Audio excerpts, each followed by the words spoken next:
if they insist on witnessing to the worst in others in their life, you may have to tell them they will have to leave if they're unwilling to do anything else, if they're not willing to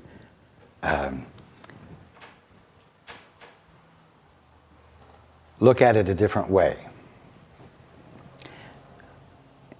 At the bottom line, you do not want to stand there and witness to their point of view and confirm it to them. Again, remember that everything comes to you for the purpose of having its divinity recognized, because it is divine, and because that's your function, to recognize it. It doesn't matter what anyone says they're coming to you for. If they want to complain and bitch because they are living their life in a rut of lack of appreciation of everything, you must express your unwillingness to join them in that. Okay, and the third type that comes to mind is the type of individual who's a manipulator or who is bossy and who says, you know what you really need to do? You should do this, or you should do that, or go do this, or go do that. And it's really not something that you want to do. It's not something that you feel is appropriate for you, but yet they are the director, the self-appointed director. And to just refuse oftentimes causes confrontation. And so I was wondering what one does in a situation like that.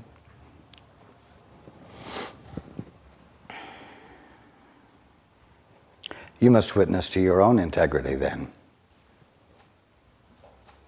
and be honest yourself, to not be used or misused. At the same time, you must be willing to abandon conditioned responses you have about this bossy person, so that you might be free to experience an influx of inspiration that constitutes a response that defuses the dynamic and allows for a shift to occur, so that you are not being misused, and so that the one being bossy doesn't feel put down.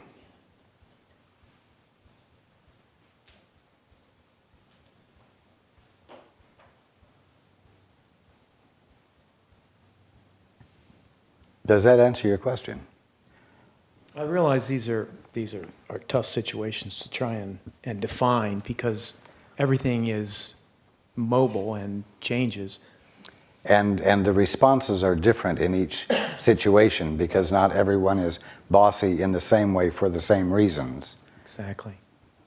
But if you insist upon witnessing to your own divinity, so that you don't override your own integrity, and you insist upon witnessing to your brother's divinity rather than what he or she is presenting, then you're in the place where shifts of direction can occur that leave everyone blessed, because you're not responding out of habit to you're not having knee-jerk responses to certain stimuli. You're able to be with each situation from your peace, from your balance, and with an intent to love your brother rather than react to your brother. I guess where my confusion comes in in that when one experiences inappropriate behavior, there's at least occasionally the desire to want to do something to correct it, to say that's inappropriate behavior. Yet, there's also, from what I'm understanding this afternoon, the appropriate thing to do is to ignore the inappropriate behavior and to re-perceive the situation that this person is really the Christ. And so you could see, we talked about ambivalence. This is my ambivalence. I at no point said to ignore the behavior. What I said was that whatever behavior you're confronted by, remember that you are there to respond with love. And the only way you can respond with love is to recognize what is true about that person. And in recognizing what is true about that person, you can see the difference between their behavior or their presentation and who they really are. And when you can see the difference, you can also see how to bridge the gap between the two, and what is appropriate and what isn't. And then you do that. And many times it does constitute illuminating that which will correct the inappropriate behavior. It will not leave it unhealed. But how do you see who they really are? I mean, that's the real key, I think, for me, is how do you see that in somebody who's being a total jerk?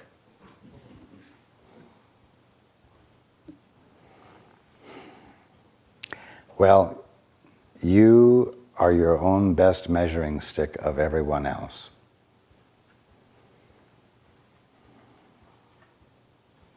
And you know that you have had experiences of illumination of your divinity in spite of your shortcomings and limitations and bad habits.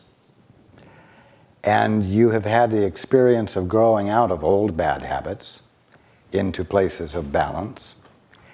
And you've also had the experience of being loved, which has told you that in spite of your shortcomings, you're still lovable. And so you know these few truths about yourself, let us say. And these have to be the same truths about everyone else. And so what you have learned from experience to be divine truths about you, they have transfer value. And you can apply them, you can recognize that in spite of the way they're behaving, this has to be true of them as well. And when you embrace, even in a limited way, some acknowledgement of their essential value, in spite of their shortcomings, in spite of their presentation, it changes the way you feel about them without ignoring their behavior, and allows you then to respond to their behavior in a different way. But you have to pay attention on the spot in the situation. And you have to be willing to persist in not letting yourself, not letting your willingness to recognize and acknowledge the truth about them to be overwhelmed by their ongoing behavior to the point where you abandon insisting upon witnessing for them.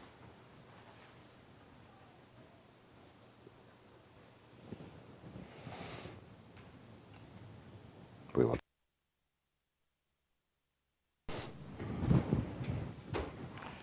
Okay. And the last part of my confusion, as I mentioned earlier. I will interrupt you Yes. to say this. You asked about 3 different scenarios. Yes. the scenarios are not the focus. The focus is your function. So no matter what scenario, what ego scenario is presented to you, you must remember what your function is, and that is to love one another. This puts you in a position of not being distracted by the peculiar characteristics of the scenario that is presented to you, and keeps you on target as to what you are called upon to do. No matter what scenario they present, they are there to have their divinity recognized. That is your task, and so you must be giving your attention in the middle of the dynamic of each scenario. You must be giving your attention to, how do I respond to this? Witnessing for the truth about them without sacrificing or ceasing to stand witness for what is the truth about me.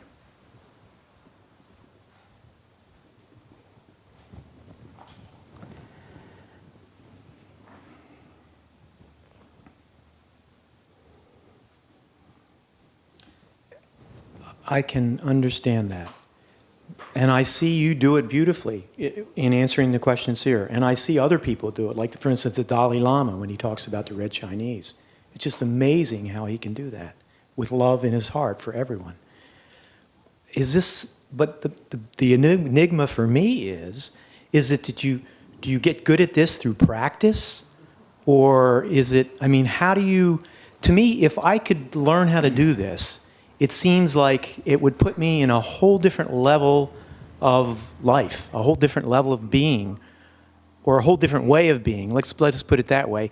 That would make my life so much more peaceful. But yet, it seems like I'm on the horns of the dilemma of recognizing inappropriateness, but yet not knowing how to break through to the love aspect of it, so to speak.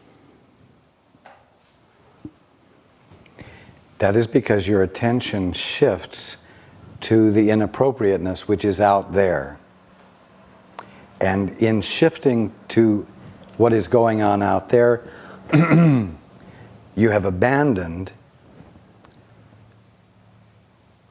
let's call it the observing self, the inner watcher, the divine one who knows it's his function to recognize and acknowledge the divinity of what he is of the one he is observing.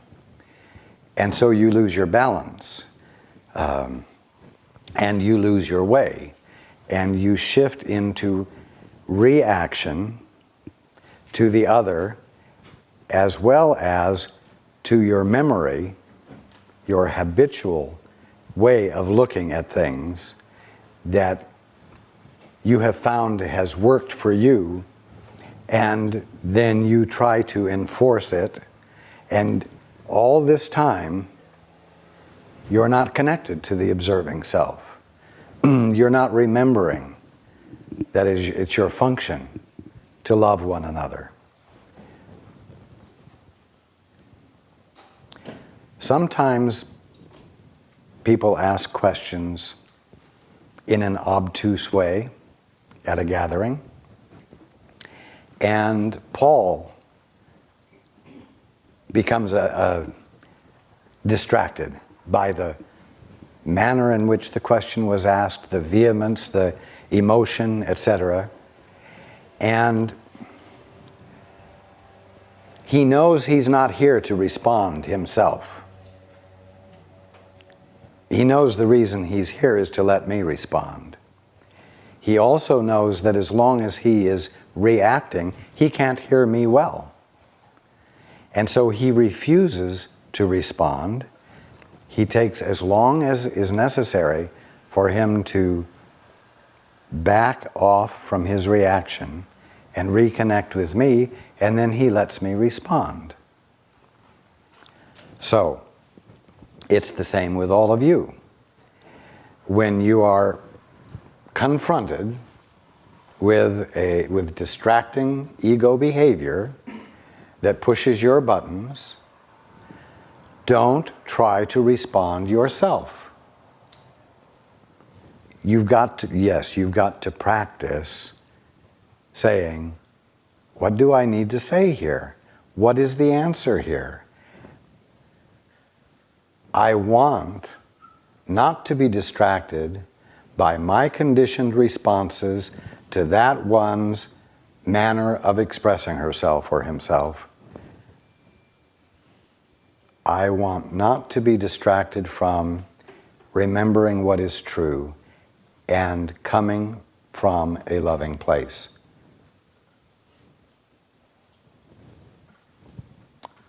And if it means you can't respond at all, because you can't get into the place where you can feel the love, then don't respond.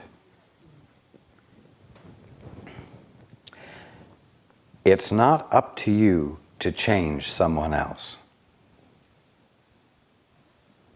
Witnessing for another's divinity is not a means of correction. It is not a means of correcting them. I cannot make any of you wake up. I cannot make any of you do anything. But I know that in the expression, in the loving expression of the answers, I do provide the environment in which you can decide for yourself to change. I can look at you and see all of the things that you are doing that are self-defeating. And I could say, I ought to be able to change them. I know the way things work. But I can't. Because you're very definitely in charge of yourselves. And you're not going to hear what you're not going to hear. If I become aggressive and assertive and try to force you to change, using all the logic at my disposal, you will miss the logic entirely and respond to my aggressiveness, and you will defend yourselves and close the door.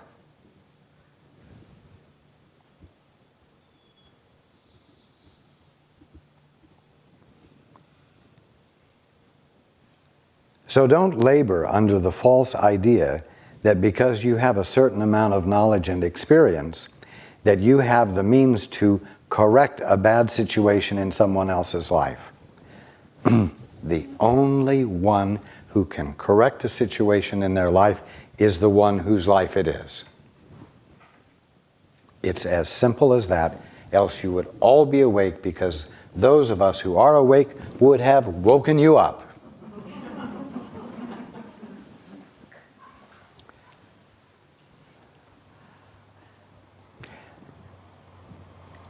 You want to know something? It requires what could be called pitiful patience. That's love. But it's also intelligent, because we don't have any other choice but to wait until you are ready. So, in the meantime, if you arrive at a point where you are listening and you can hear, we will speak with you and lovingly support you in enlarging the boundary of your tent, knowing that we can't make you do it. It's frustrating. I understand the frustration at observing someone who is handling their life poorly and suffering from it, and knowing that what you know could make all the difference in the world. And it is frustrating not to be able to take hold of that person and force them to do the simple thing that would make the difference obvious and change their lives. But you don't have that option, and that's not your task.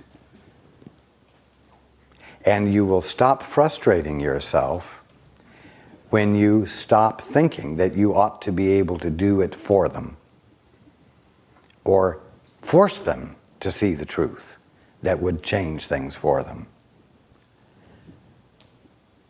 Now, just because you can't change them doesn't mean that you can't be an expression of clarity that provides the optimal circumstance for them to change. And that's the way you witness for them, on their behalf. And you witness and witness and witness for the answer without frustration and without any coercive attempt to make them change.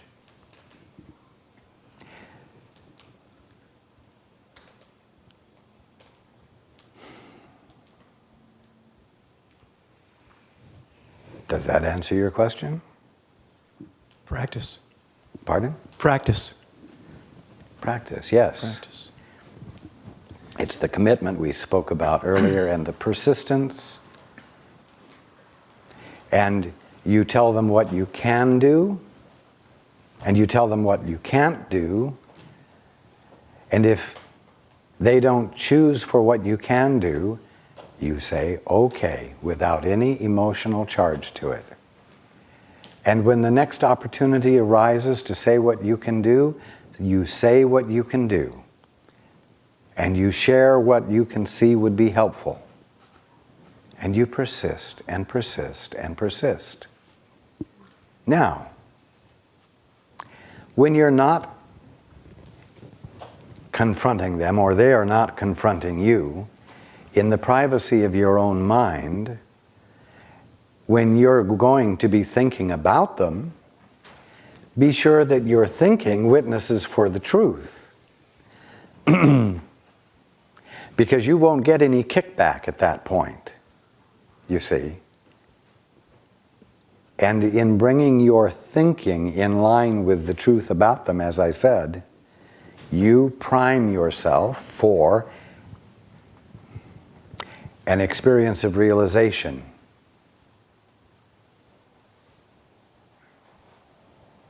That can be transformational, promoting instantaneous resolution of the problem for this other one. At the same time, blessing you, as I said earlier. But you know what? You persist whether you seem to be making headway or not. In whatever way you can, to witness for the truth for them. And you continue to let it be known that you are willing to stand with them on their behalf. Toe to toe on the line, privately between them or with them in front of others, on behalf of that which will transform their lives, heal them. And if they say no in no uncertain terms, or if they say no in very caustic terms, you say, okay.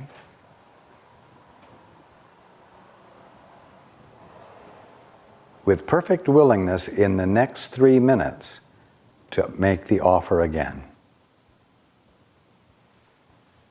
Or the next 6. In other words, you say no, you say okay, but you don't drop it. You don't drop the willingness. You don't react in a way that would cause you to withhold your willingness. You let it be what it is. You say okay with immediate ongoing willingness to offer your willingness again.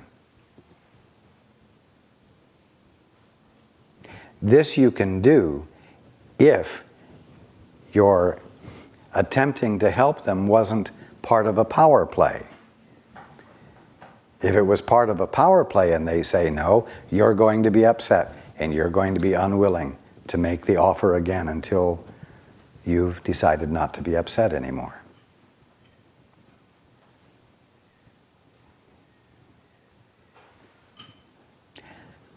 I didn't say it wasn't work. I've used the word work relative to this. You must persist, and persist, very often in the face of resistance and refusal to accept. But you know what? You want to be there with your willingness active the moment there's the slightest curiosity or the slightest opening.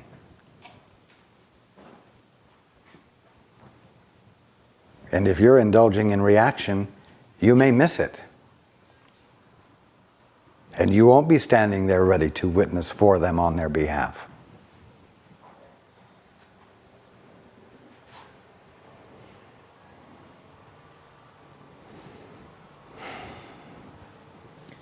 If you'll bear with me, one last scenario. Indeed. This is a scenario that people run up against. I know I run up against it quite often. And that is I'll use the example of the energy crisis. Okay? We're in a so-called energy crisis. So some people will say, well, I'm going to be kind to the planet by turning out my lights and limiting my trips to the supermarket to conserve energy. And not being a over-consumptive individual. In other words, cutting down my spending for things that are frivolous and, new shoes or dresses or clothes or whatever. And then there's the other individual who gets the big RV and the SUV and turns all the lights on in the house and goes to fancy restaurants and I can make a case for either side. I could say, the first individual is being kind to the planet, and the other individual is saying, brother, I'm not going to buy into scarcity thinking. I'm in abundance. So what's appropriate? Again, I realize it may be appropriate in different light. In other words, a person who's really miserly may need to lighten up and become more of a spendthrift and vice versa. But you see my point. That's a behavior pattern I'm not sure which is appropriate. And you can address me specifically, but generally that's my confusion. Why is this your concern? Because sometimes I think I'm just too tight with the buck. That's why it's my concern. But I'm comfortable, with that. But sometimes I think if I limit the flow out, then I'm limiting the flow in. That's why it's my concern. And then other times I see people motoring down the highway just blowing out the gas and go, where is this person's head? Here they've got the RV, and behind that they're trailing the SUV, and behind that there's the Mercedes. And they're heading up the road. And I'm thinking to myself, where is or the guy who rolls down the window and tosses the bag of McDonald's out the window. I think to myself, where is the person? So that's how it affects me directly. Because I look at it and I say, okay, it shouldn't get my goat, but maybe my behavior isn't appropriate. Maybe I shouldn't look for things on sale. Maybe I should just buy a Mercedes. You see? The only valuable answer to this issue is going to revolve around you and your practices and habits. Forget about the other people and what they're doing or not doing. So should I take everybody to dinner tonight or not?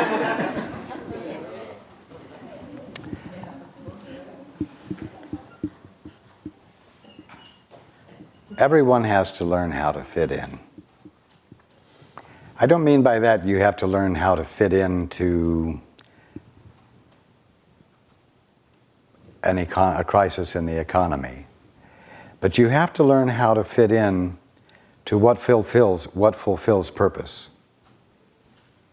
And it will always be, how do I fit in to what fulfills purpose in my life, in my immediate life?